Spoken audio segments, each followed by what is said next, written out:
Who controls the world today? Who rules the world? Who's really in power right now? I can tell that some of you are probably shouting some things at the screen as I'm saying this. And I just want to say, cool it with the anti-Semitism, guys. Cool it with... But seriously, what if I told you that the world was taken over in 1914? Not only that, 1914 was a pre-selected date, a prophesied date for this to happen. A quick history lesson for you. In 1914, World War I broke out. And as a result of World War I, we also had World War II. If you found out that both of these great wars were pre-planned events in order to consolidate money and power to a small group of occultist elites, how would you feel about that? But it gets worse. What if I also told you that these wars were holocausts? Do you know what the meaning of the word Holocaust is? It comes from the Greek etymology of holos kostos, holocaustum, which means a burnt offering, a sacrifice to the gods. And what a great sacrifice it was. Close to 100 million people died in both wars. That was a great sacrifice. That was a great evil. Because what else? What if I told you that this group of occultist elites also believe that you must commit a great evil, a great sin in order to ascend? Sounds pretty crazy, right? But we'll get into it. It's a bit heavy, right? But let's go there. Before we talk about how the world was taken over in 1914, did you know there was a few groups of people before 1914 saying that that year would mark the year of a great change in human history?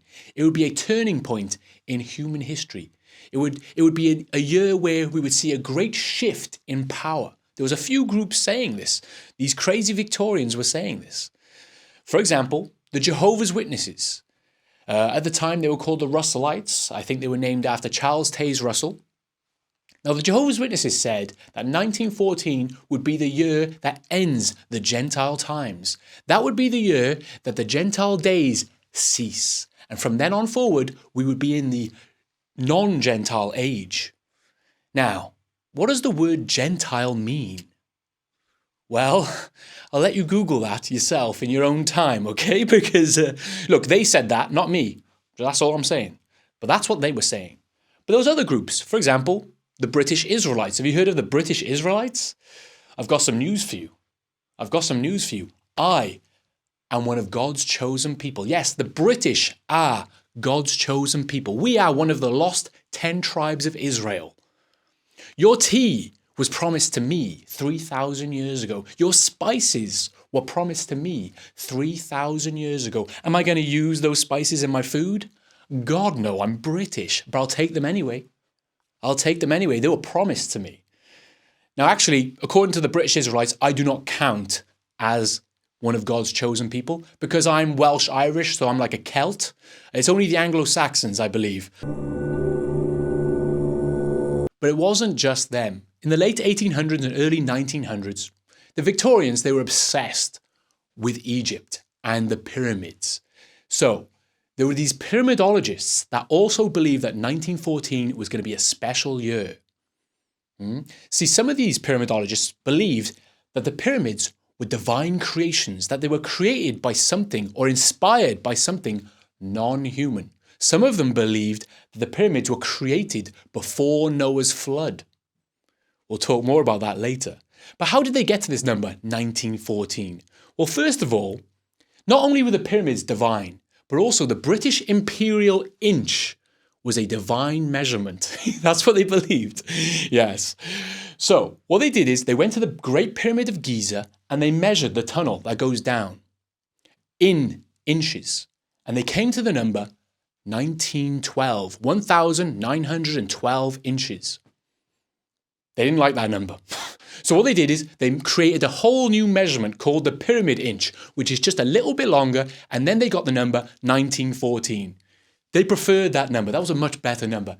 And that aligned with astrological stuff. Because not only was it the pyramidologists, the Jehovah's Witnesses, the British Israelites, it was also astrologists. They also believed that 1914 was going to be something special. That's interesting, isn't it? That's interesting. But around this time, in the early 1900s, there was someone else that was obsessed with the pyramids and believed that they were something special. At the time, he was called the most evil man alive. The godfather of occultism, Aleister Crowley. We're outside. Yes, this is not a green screen. Behind me is Tredegar House. Now, in the early 1900s, Evan Morgans would host bisexual orgies here. He was like the P. Diddy of his time. Well, actually, I cannot confirm whether that's true. I don't know about these bisexual orgies, but he would host very interesting parties, shall we say, for notable people like Aldous Huxley, H.G. Wells would come here, and also Aleister Crowley would come here. And that's why I think this is a great place to talk about Aleister Crowley for a moment. Now, Aleister Crowley, he would conduct dark magic seances here. But where did he get this knowledge? Well, apparently, hear me out on this one, right? In 1904, Aleister Crowley, he went to Egypt on his honeymoon with his wife. Yes, he went to Cairo on his honeymoon. Very cute, right?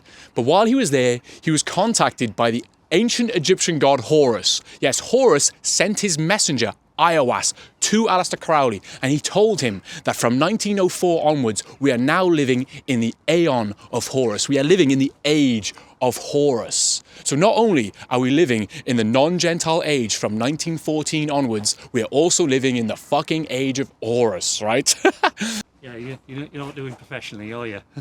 Just for YouTube. Just for YouTube? Yeah. Well, I'm doing a video about Aleister Crowley. You know Aleister Crowley? Oh, God. Yeah. He used to hold seances here, right? Okay, I'm not allowed to record on those grounds without prior permission. So we're back in the studio, okay? That didn't work out. See, Aleister Crowley was an extremely connected, well-connected person. Wealthy and prominent people, influential people would come to him for guidance on things. And he also was closely connected to Evangeline Adams. Now, do you know who Evangeline Adams is? Evangeline Adams was probably the most prominent astrologer of the time. She was the most famous astrologer in the early 1900s. Extremely wealthy people would come to her for guidance, including the bankers like J.P. Morgan. Apparently, J.P. Morgan would not make a decision without counseling her first, without coming to her first. That's strange. We'll get into that in a moment. But how did Evangeline Adams become so famous and so prominent within New York amongst these wealthy elite?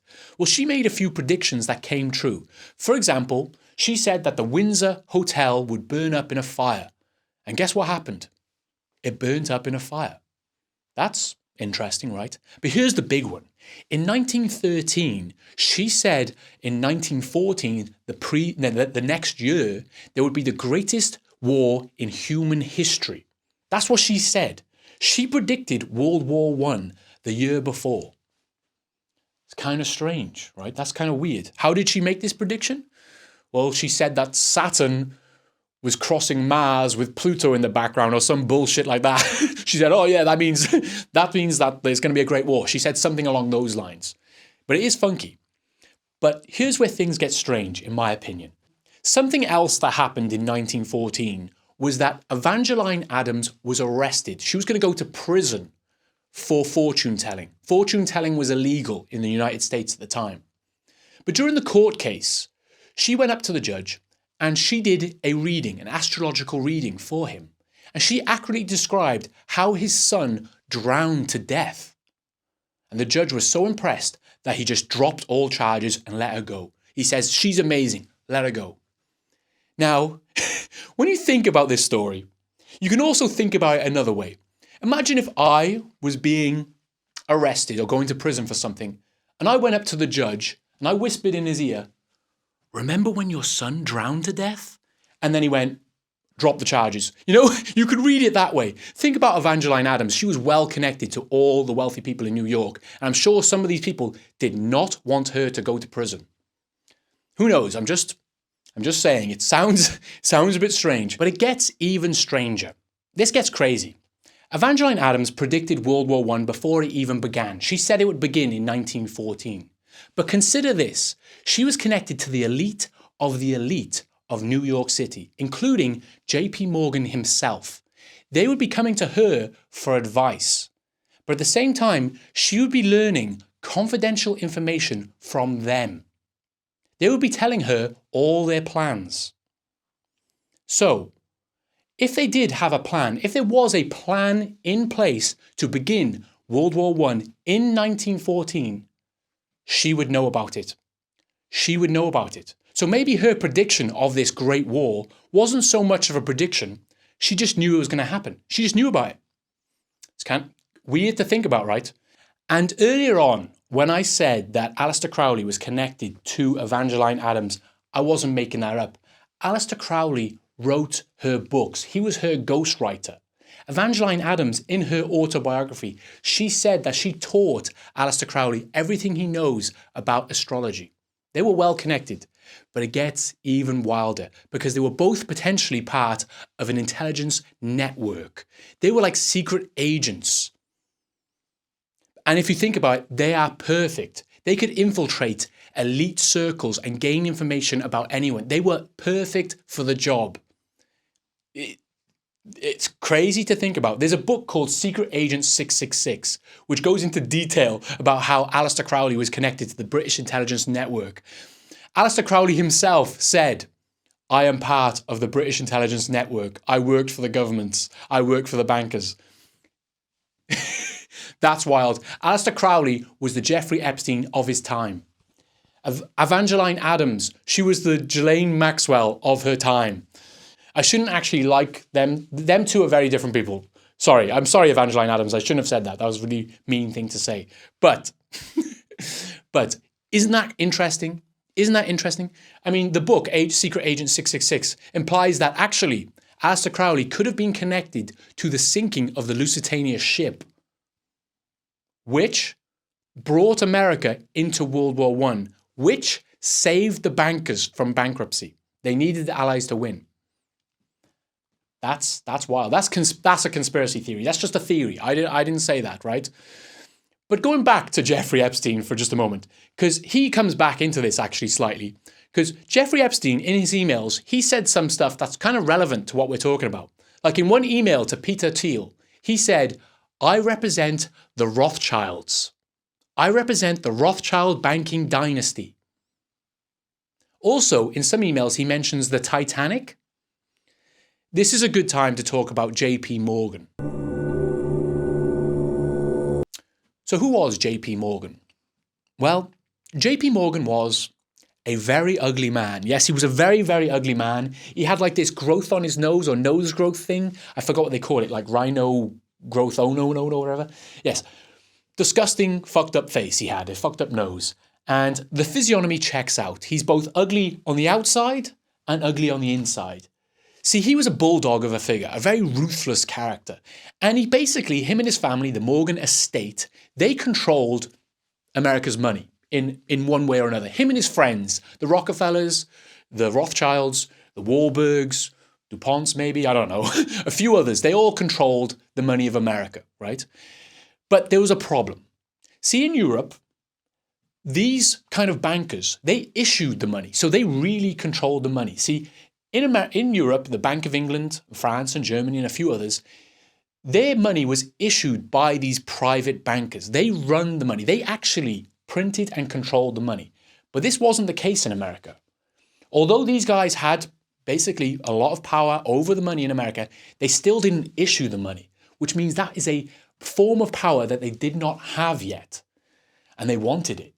See, the Rothschilds quote, there's a famous Rothschilds quote about the centralized banking system of Europe. He said something along the lines of, give me control of a nation's money, and I care not for who writes its laws.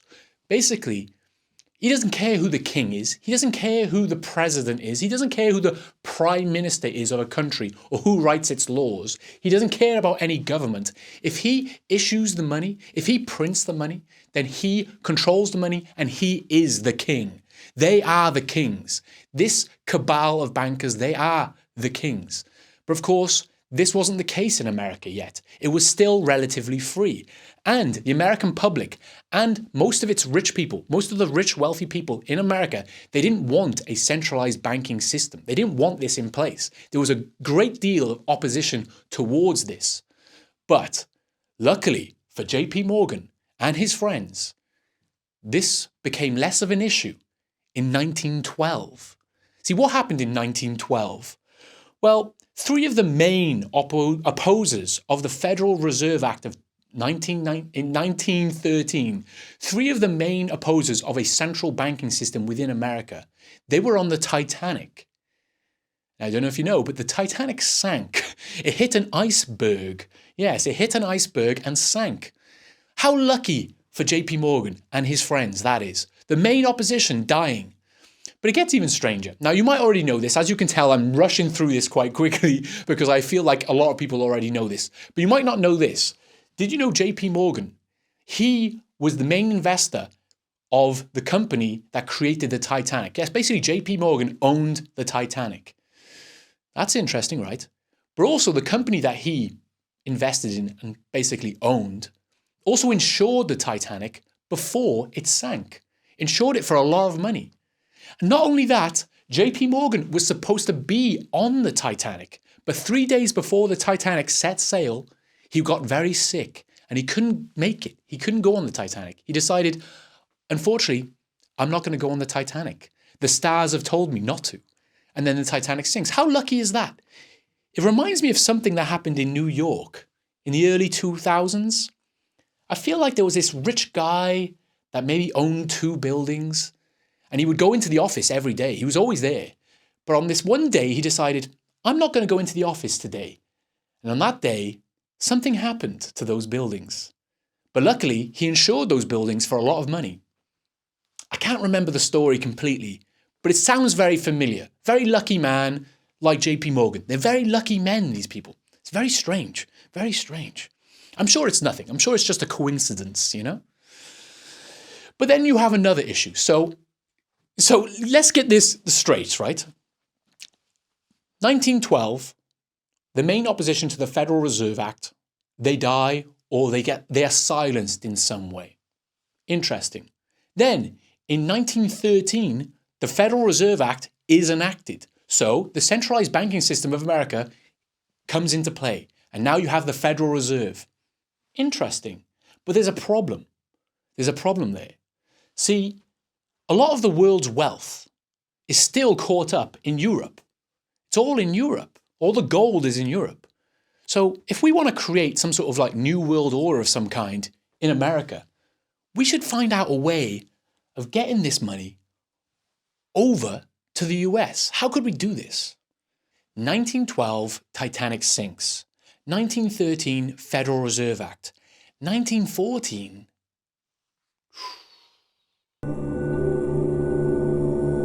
see, the European Civil War would not have lasted that long at all if it wasn't for the support of these central banking dynasties.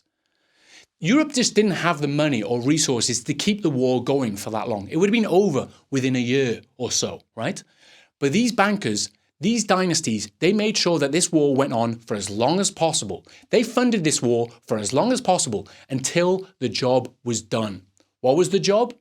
The largest wealth transfer in human history.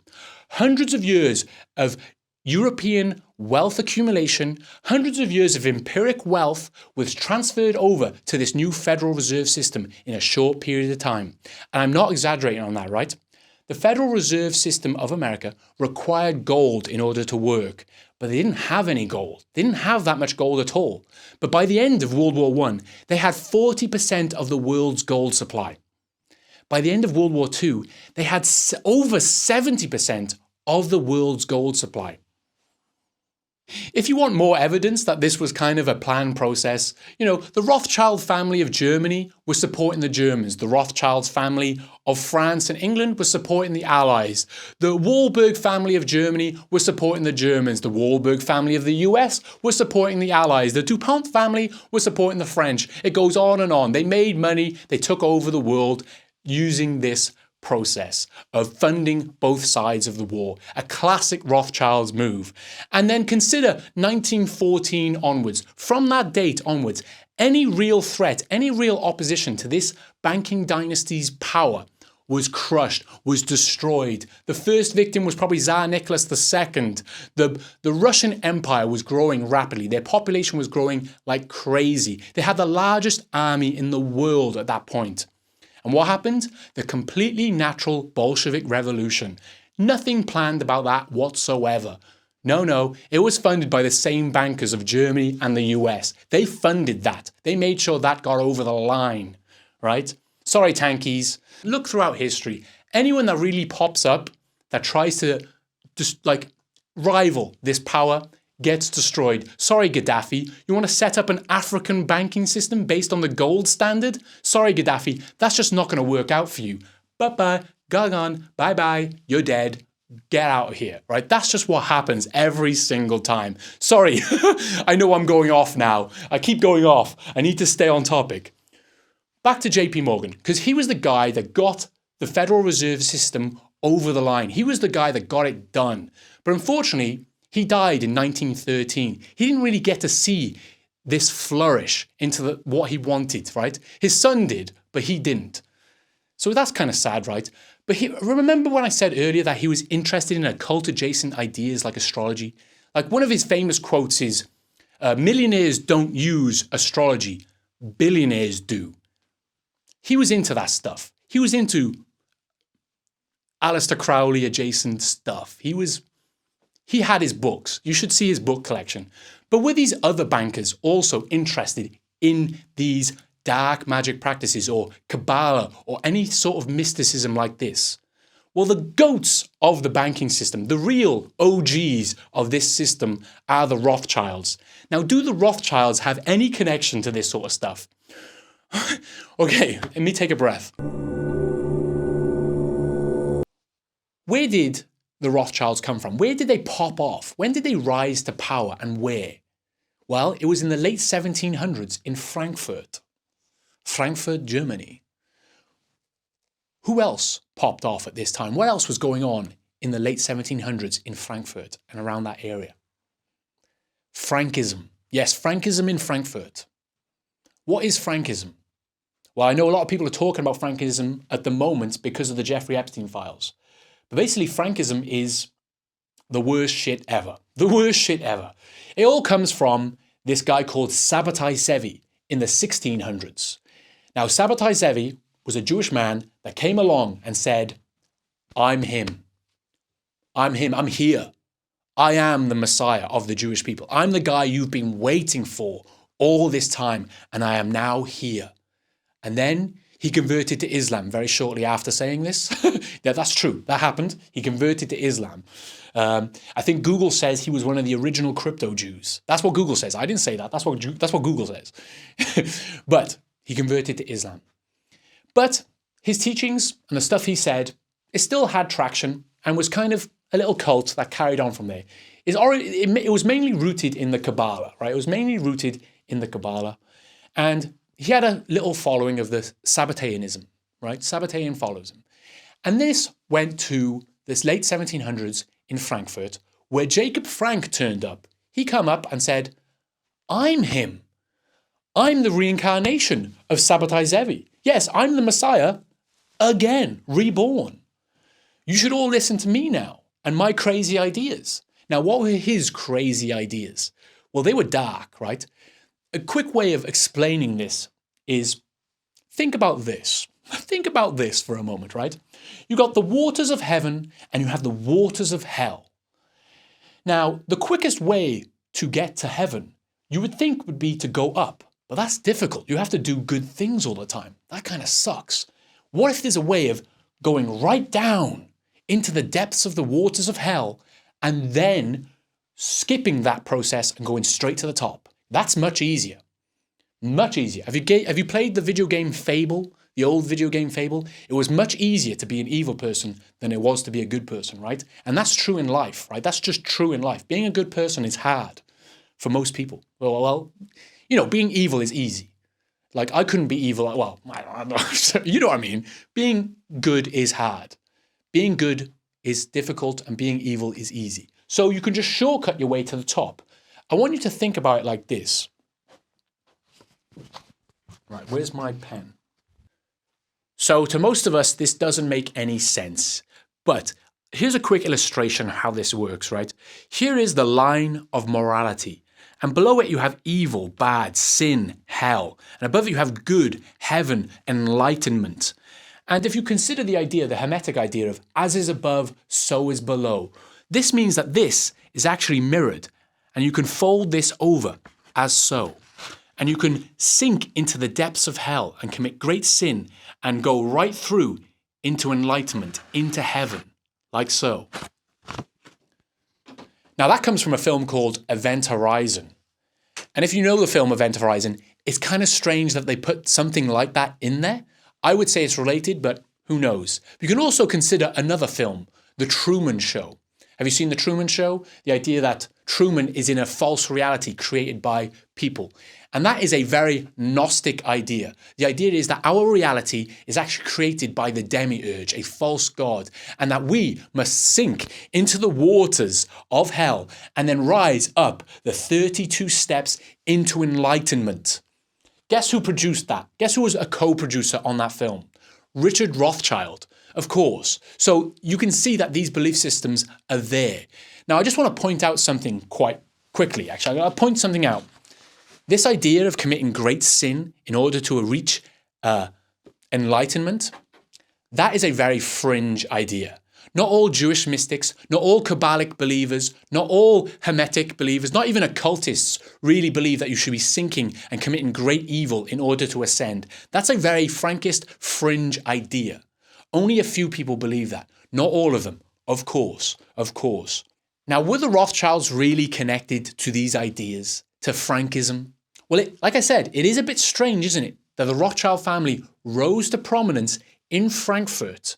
At the same time, Eva Frank and Jacob Frank were pushing the second wave of Frankism right there. And it was a very small Jewish community. It's a bit strange, right? It's a bit weird. But also, I want you to consider this as an analogy.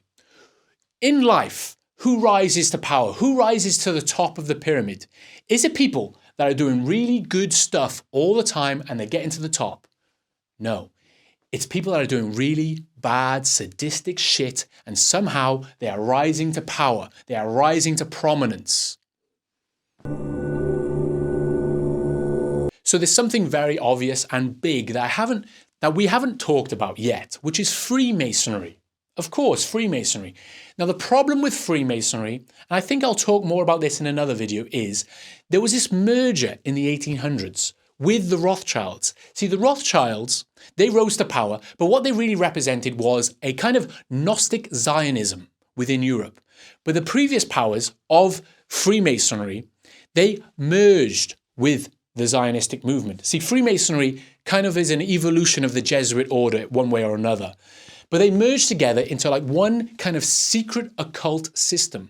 And I like to use the word occult because that's kind of what it means. Secret knowledge, hidden wisdom. They keep things secret from you, but it's also hidden in plain sight. If you look at the Federal Reserve dollar, you know this, everyone knows this. If you just look at the Federal Reserve dollar for one moment, you'll see all the occult symbolism is right there in your face. 13 tribes, 666, the pyramid, and the little owl that represents Moloch. But where does all this symbolism come from? Well, a lot of it comes from King Solomon. See, within Freemasonry and this occult system, they believe that King Solomon was the man. He was the dude. He was the great temple builder, the wisest man alive. But why did they think King Solomon was the wisest man alive? Well, King Solomon, he had 700 wives and 300 concubines, which means mistresses. He had close to 1,000 women. The guy was getting laid. He was getting some. So obviously, King Solomon knew something that we don't. He had some hidden secret knowledge that we don't know about. But the thing is, King Solomon, he made a big mistake, a great mistake. He listened to his wives. Can you imagine listening to your wife? That's insane. He listened to them and they corrupted him. They corrupted him with their false gods. They came to him and were like, hey, Solomon, we've got this cool Canaanite god. We think you might like him. And he embraced them. The big one, of course, is Moloch. Moloch is the god that requires sacrifice. Bring your oldest child to me. Bring him in flames, and I will give you rewards. That's what Moloch is. He's the god that requires a burnt offering. It kind of reminds me of a Led Zeppelin song, which is funny because Led Zeppelin were greatly inspired by Aleister Crowley. And they said, lots of people talking, few of them know. The soul of a woman was created below. What was King Solomon doing? Never listen to your wife. That's crazy. All of this sounds almost too crazy to be real. And I understand it's kind of insane. It's infuriating as well. The idea that these bankers were inspired by Freemasonry and other occult ideas in order to create this Federal Reserve system. And when you look at the dollar and you see a little owl is there, and that owl could potentially represent Moloch, the god that requires sacrifice. Consider when Alex Jones, Alex Jones, when he infiltrated Bohemian Grove and he witnessed all these elite people worshipping a giant owl and replicating a sacrifice to this statue.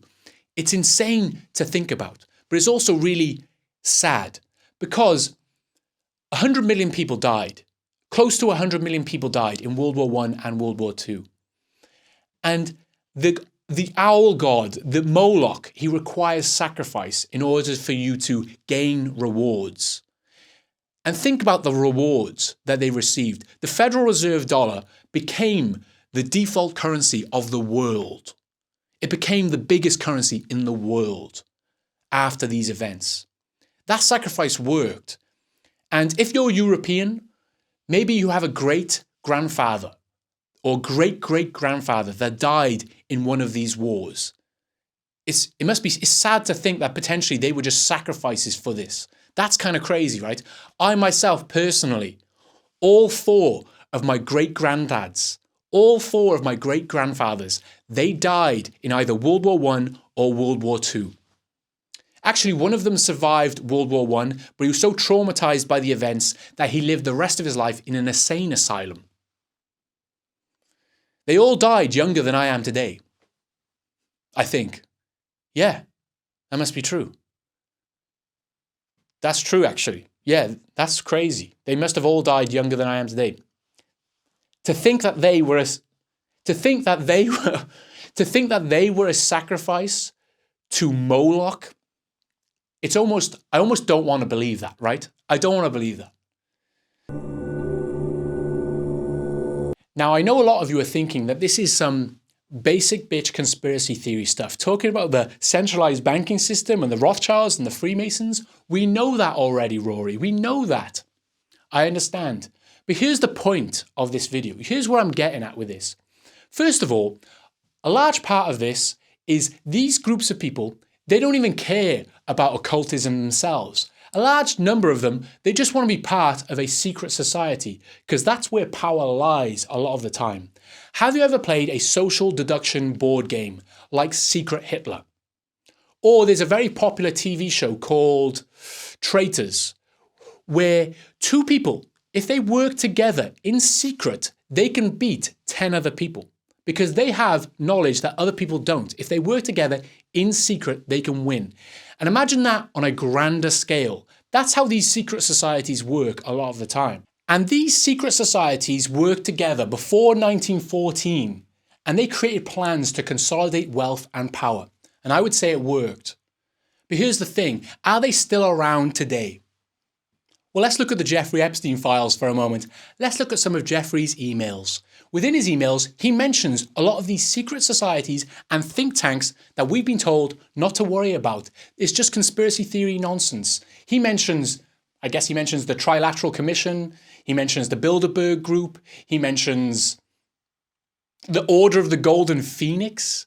He mentions the Bohemian Grove, where they worship an owl deity that represents Moloch, and he mentions that. But here's the big one. The Zodiac Club. Have you heard of the Zodiac Club?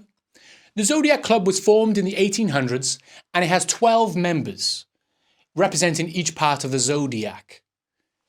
Now, guess who was a part of this secret society club, this elite group of 12 people? J.P. Morgan. Not only that, J.P. Morgan and a few of the members and its representatives, they met up on Jekyll Island in 1910 to form the Aldrich Plan. In secret, what was the Aldrich Plan? It was the plan to create the Federal Reserve System. Now, I don't know about you, but when I read the Zodiac Club mentioned in Jeffrey Epstein's emails, I thought that was beautiful. The funny thing is, the club is still around today from the 1800s. That club is still around today. The club that basically formed the Federal Reserve is still around today. But here's the thing. Within the email, Jeffrey refers to this club as an old man club, like a thing of a bygone era. They're not the same as they used to be. They're not this world-conquering group of 12 people anymore. They're just old men. They're just old farts. And if you go to your local Freemason lodge, it's just a bunch of old retired police officers, retired lawyers, and businessmen. They're just a bunch of old people. My local Freemason is this guy called Keith. Shout out to Keith. I tried to talk to him about Freemasonry. He doesn't want to know. He sticks to the code. You're not supposed to talk about it. Anyway. Now, do you see what I've done with this video and why I made this video? Can you see what I've done? What I'm doing is I'm demonstrating that what was happening in the early 1900s is the same kind of shit that's happening today.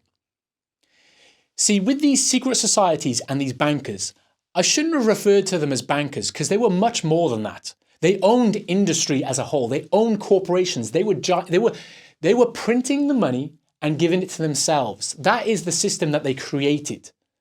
And it's the same shit that's happening today. During the pandemic in 2020, when the banks printed money like there was no tomorrow, money printer go brr, where did that money go? Did it go to me or you? You know it didn't. It went to these same people. It went to these corporations. Stock prices went up when no one was working. That's what happened. You know this. And the same stuff, like the secret societies, but also the intelligence networks, like they had potentially Aleister Crowley and Evangeline Adams and other people like that back then. We have Jeffrey Epstein and Ghislaine Maxwell today. It's the same stuff happening again. But here's the thing. See, these secret societies, these groups of people that controlled the world for a long time and controlled capital for a long time and still have a lot of power and influence today, the same sort of groups of people, they are losing their grip on this system. Can you see this? I can see this, especially the media. I couldn't post this on YouTube just a few years ago, but now I can. They are losing their grip on this golem that they have created.